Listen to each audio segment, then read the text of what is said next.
ছোলার ডালের হালুয়া প্রিপারেশান। ছোলার ডালটা আমি প্রেসার কুকারে সেদ্ধ করে রেখেছি। এর মধ্যে আমি 750 গ্রাম ছোলার ডাল নিয়েছি। আর এই মিক্সচার গ্রাইন্ডারে ছোলার ডাল তুলে রেখেছি, সামান্য অল্প জল দিয়ে দিলাম এর মধ্যে, আর কিছুটা গ্রাইন্ড করেও রেখেছি। এইভাবে পুরোটা আমি গ্রাইন্ড করে নেব। মিক্সচার গ্রাইন্ডারে গ্রাইন্ড হয়ে গেছে, সুন্দর। এটার আমি হালুয়া তৈরি করব। তখন আবার ছোলার ডালটা বেটে রেখেছিলাম, কড়াইয়ে গাওয়া ঘি দিয়ে আর কিছুটা গরম মশলা গুঁড়ো দিয়ে এটাকে ভালোভাবে ডালটাকে ভেজে নিলাম। আর একটু ভাজা ভাজা হলে এর মধ্যে আমি চিনি দিয়ে দেবো। তারপরে ওর সাথে কিছুটা দুধও মিক্সড করব। আজ একটু অন্য প্রসেসে হালুয়াটা আমি তৈরি করছি বন্ধুরা। আর 1 কৌটো ডাল, তার মধ্যে আমি 1 কৌটো চিনি এর মধ্যে দিয়ে দিলাম। এবার ভালোভাবে মিক্সড করে নেব। চিনিটা ভালোভাবে মিক্সড হয়ে গেছে।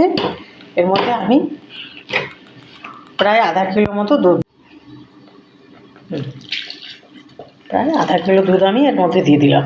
তবে আমি অনবরত নাড়াচাড়া করতেই থাকবো, নইলে তলায় পুড়ে যাওয়ার সম্ভাবনা থাকবে বন্ধুরা। কিছুটা গাওয়া ঘি এর মধ্যে দিয়ে দিলাম। এবার এটাকে আমি ভালোভাবে নাড়াচাড়া করতে করতে একেবারে শুকিয়ে আসবে, তারপরে নামিয়ে নেব। একেবারে সাবেকি আমলের খানদানি হালুয়া বন্ধুরা। আমার মা ফুপুরা এই হালুয়া খুব তৈরি করত। আমার হালুয়া রেডি হয়ে গেছে বন্ধুরা।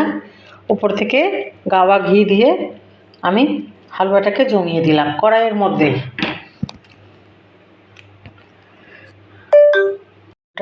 কাজু আর কাঠবাদামের গুঁড়ো তৈরি করে রেখেছিলাম, এটা দিয়ে আমি গার্নিশ করে দিলাম।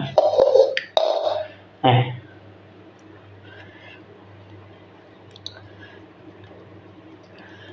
এটা একেবারে জমে গেলে তখন আমি কেটে কেটে পরিবেশন করব।